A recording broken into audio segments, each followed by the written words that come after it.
Écoutez, Brigitte Macron, alors moi j'avais appris il y a quelque temps que sa femme avait dit les Français ne méritent pas Emmanuel Macron. Mais là, écoutez ce qu'elle dit et on en parle après. Ça fait 7 ans et demi, ça va faire 8 ans. Je ne l'ai jamais vu une journée débranchée, complètement. Il est soucieux, absolument Oui, de tout. oh bah oui, on Et voit qu'il est soucieux. il met Oui, toute son intelligence, mm, tout son cœur au service des Français. oui, oui, C'est bah oui. simplement ce que je peux dire. Je ne peux pas dire s'il a raison ou tort. C'est pas mon sujet. Mais je peux dire son quotidien. Et je peux dire que ce quotidien, ce sont les Français. Et est-ce qu'il a changé? Changer, non, il est... Disons que parfois ce qu'il entend, euh, ça le meurtrit. Ah oui, et C'est très donc, difficile, mais il ne le dit pas. Il garde pour lui. oh, Avant, il parlait beaucoup plus facilement. Maintenant, il ne le dit pas.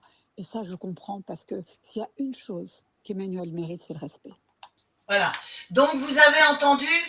Alors, Monsieur Macron, le président de la République, oui, bien sûr, il est président de la République, il mérite le respect. Ça, entièrement d'accord. Mais ce qu'il oublie, et ce qu'elle oublie de dire Brigitte Macron, c'est que son peuple aussi mérite le respect. Et mérite que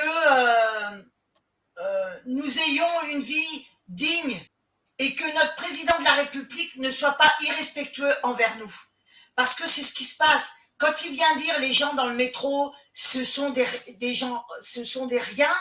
Quand il vient dire à un jeune, traverse la route pour trouver du travail, quand on voit la politique qu'il mène depuis 7 ans, justement, et on voit aussi, parce que peut-être qu'il y en a, ils ne le voient pas, mais moi je le vois bien, on voit le comportement du non-verbal vis-à-vis des Français, vis-à-vis du peuple. Alors, il ne faut pas qu'elle vienne pleurer pour nous demander de le respecter et qu'on a la chance de l'avoir. Dites-moi ce que vous en pensez en dessous de la vidéo.